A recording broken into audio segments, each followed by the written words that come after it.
Yo, what's up mga kapugyot? Welcome to my vlog. So, magandang araw sa inyong lahat mga kapugyot. Salamat sa Diyos sa panibagong araw na ito mga kapugyot. Go! What's up mga kapatugod?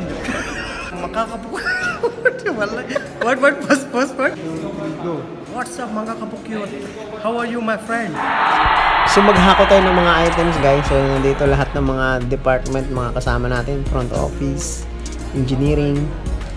Yan, kinuha-kuha na natin yung mga amenities sa rooms kasi lalagay na natin.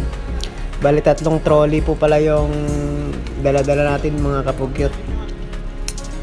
So ayan, pagdating sa kwarto, syempre ano na natin, pang-arrange na natin sa kitchen.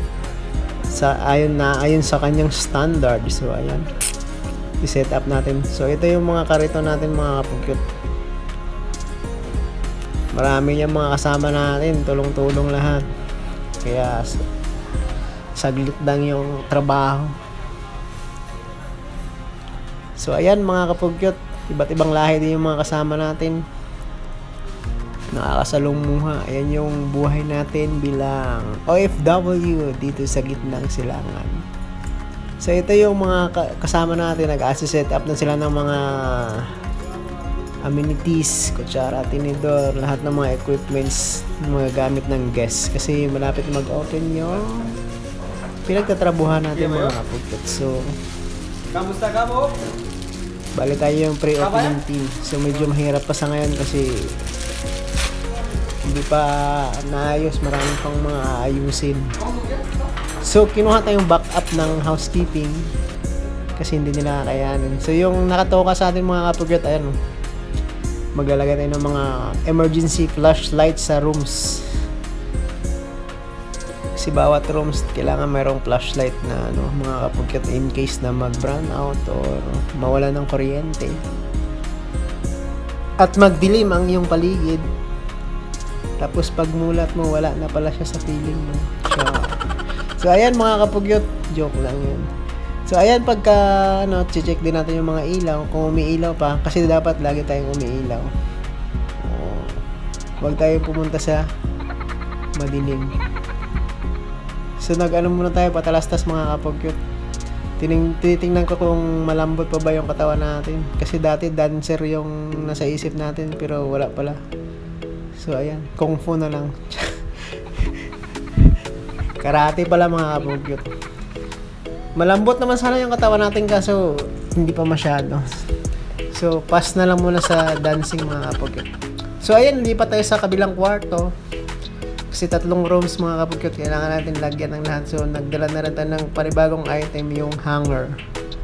So lalagay natin yung hanger kung saan siya nararapat ilagay at naaayon sa kalalagyan niya.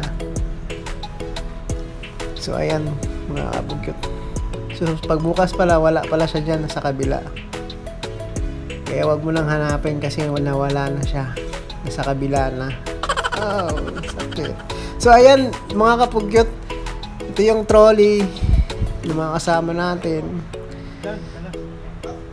Bali ginawa na rin pala tayo mga dyan, parang basurero. Siyempre pagkatapos nating magkalat, kailangan itapon natin yung mga karton mga kapugyot. So ito, shout out sa inyo. Hindi ko na kayo maisa-isa. At ito yung mga amenities pang iba mga kapugyot.